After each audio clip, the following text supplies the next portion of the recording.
Bismillahirrahmanirrahim. Assalamualaikum warahmatullahi wabarakatuh. Allahumma salli wa sallim wa barik ala sayyidina Muhammad wa ala ali sayyidina Muhammad. Ketika kesulitan melanda kita, terutama kesulitan ekonomi nih, kita udah usaha, bukan gak punya, nggak usaha, tapi ya namanya jalan rezeki Allah yang ngatur. Belum dapet, padahal kebutuhan udah tinggi, ada yang udah hari ini harus bayar, ada yang udah tinggal beberapa hari lagi harus bayar. Waduh, susah kalau udah kayak gini. Ada yang mau jual sesuatu kagak laku-laku udah bertahun, ada yang mau dagang susah banget. Bahkan ini saudara kita memberikan komentarnya bahwa beliau ini yang biasa mengamalkan sholawat munjiat, berkomentar dia punya kawan, beliau ini punya kawan yang rumah kosnya sepi. Memang begitu.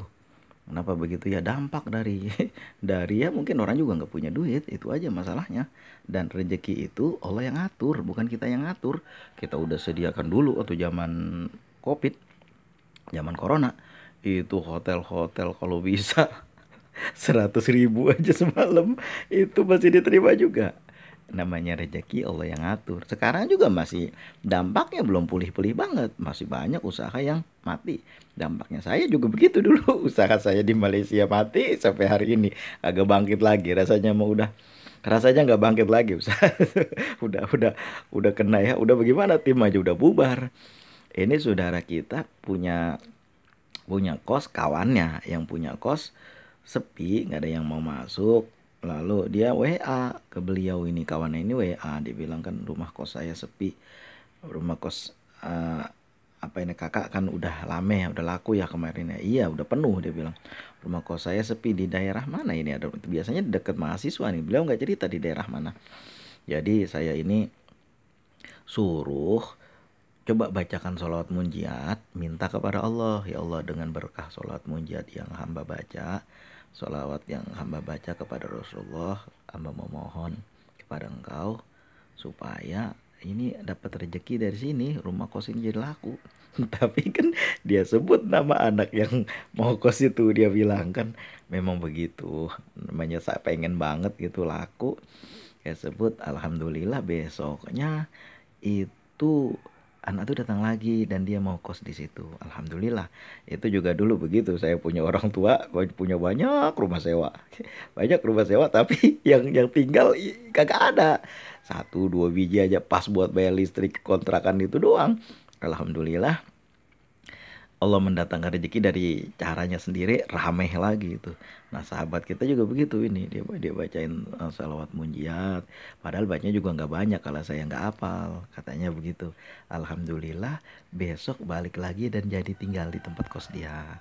Dan itu apa namanya, yang satu berkah lagi, itu dia mungkin jualan nih, jualan mie ayam kan. Ada orang datang mau WA ya, orang datang atau mau WA ini, beliau bilang diminta untuk membuatkan mie ayam untuk diberikan sedekah pada hari Jumat. Alhamdulillah, namanya rezeki Allah yang nganter. Makanya kita kalau pedagang kan waktu tahajud kita bangun minta kepada Allah, ya Allah tolong dengan bacaan salawat yang hamba baca ini, salawat munjiat boleh, salawat Nabi Shallallahu Alaihi Muhammad, salawat Jibril boleh, salawat yang lain-lain juga. Yang penting Allahumma sholli ala Sayyidina Muhammad wa ala ali Sayyidina Muhammad. Itu yang lain mah cuma doanya doang atau pujian kepada Rasulullah. Nah itu yang penting dulu. Salat munjiat bagus juga. Allahumma sholli ala Sayyidina Muhammad wa ala ali Sayyidina Muhammad bagus juga. Salawat Ibrahimiyah bagus juga. Nah itu setelah membaca sholawat berdoa kepada Allah sesuai yang diajarkan oleh Rasulullah. Setelah berdoa kepada Allah, meminta. Ini kan urusan dunia yang gak ada masalah, namanya orang meminta kepada Allah. Siapa sih yang melarang? Allah aja nyuruh, datang kita ngelarang-larang. Udu'uni astajib lakum, berdoalah kepadaku, mintalah kepadaku, aku akan memberikan, akan mengijabah. Pengen banget ya Allah ini dagangan saya laku, ya minta kepada Allah. Tata caranya ikutin apa yang dianjurkan oleh Rasulullah, yaitu memuji Allah, membaca alhamdulillah, lalu berselawat kepada Rasulullah. Salawat munjiat bagus, makin banyak dibaca makin bagus. Setelah membacanya, karena bacanya ini 1000 kali banyak dan beliau belum hafal, dibaca sedapatnya aja. Nah, bacalah 1000 kali mudah-mudahan, dan itu alhamdulillah rumah kosnya jadi laku, Allah hantarkan rezeki dan dapat orderan mie ayam untuk disedekahin pada hari Jumat. Nah ini alam pedagang kalau dia sering terus menerus membaca sholawat munjiat atau sholawat apapun, setelah itu memohon kepada Allah, insya Allah berkahnya rezekinya Allah hantarkan. Nah mudah-mudahan kita juga melajimkan membaca sholawat, jangan alergi terhadap sholawat, jangan ada kata-kata yang gak enak terhadap Rasulullah. Kalau memang belum diijabah, kita baca lagi, mungkin dosa kita lagi dibersihin, mungkin dosa kita emang orang, bang kalau misalnya Allah, apa istilah dia tulis kemarin, kalau Allah itu lemot, jangan salahkan kalau banyak kemusyrikan. Emangnya kalau Allah nggak mengabulkan, emang apa ruginya buat yang maha kuasa?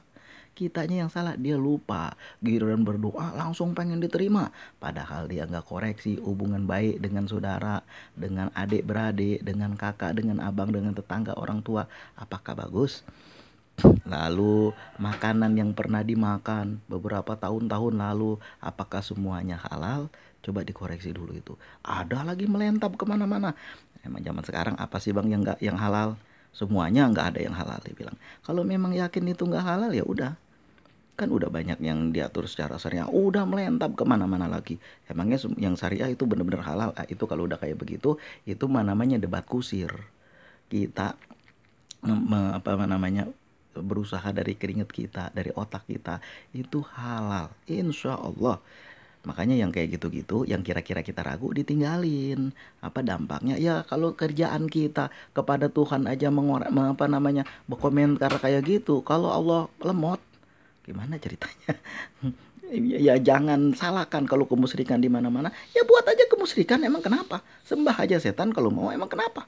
Yang nanggung juga dia sendiri. Kalau sekarang mah belum terasa, nanti orang yang makan riba aja rezekinya susah rezekinya itu susah betul. Coba aja tengok kalau kita ngambil riba, besok beberapa saat kemudian tuh jualan kita nggak laku.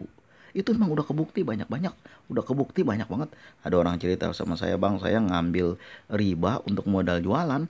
Tahun pertama rame ya karena modalnya masih banyak, tahun kedua sepi, tahun ketiga bangkrut, nggak ada sisa. Nah itu kita pikirin juga. Kalau orang yang selalu membaca sholat, insya Allah Allah tuntun kepada kebaikan. Kata-kata gitu nggak ada.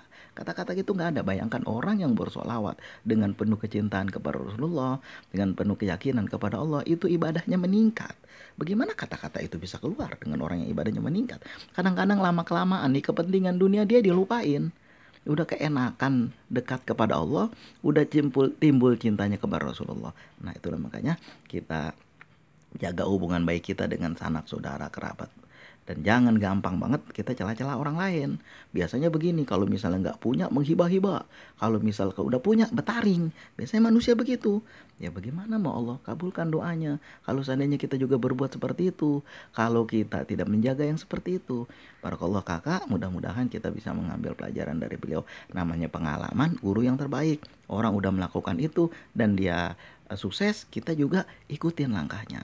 Kita membaca salawat bukan hanya kepentingan dunia, insya Allah kepentingan akhirat juga menyusul. Namanya doa, jangan lagi ngelentap kemana-mana, nanti ya udah dikasih di dunia, di akhirat nggak dapet lagi. Jangan juga kayak begitu. Robbana atina fid dunya hasanah wa fil akhirati hasanah wa qina adzabannar. Innamal a'malu binniyat. Amal itu bergantung kepada niat kita. Itu yang namanya diberi oleh Allah, itu bonus aja itu mah. Lagian orang berdoa kepada Allah, siapa sih yang larang? Sebelum berdoa bacalah pujian kepada Allah, bacalah sholawat kepada Rasulullah, baru berdoa. Itu Rasulullah ajarkan.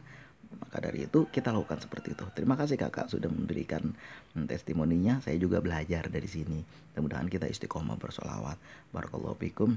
Wasikum wa nafsi bitaqwallah. Terima kasih atas segala perhatian. Mohon maaf atas segala kekurangan. Assalamualaikum warahmatullahi wabarakatuh. Allahumma sholli wa sallim wa barik ala sayyidina Muhammad. Allahumma sholli wa sallim alaihi.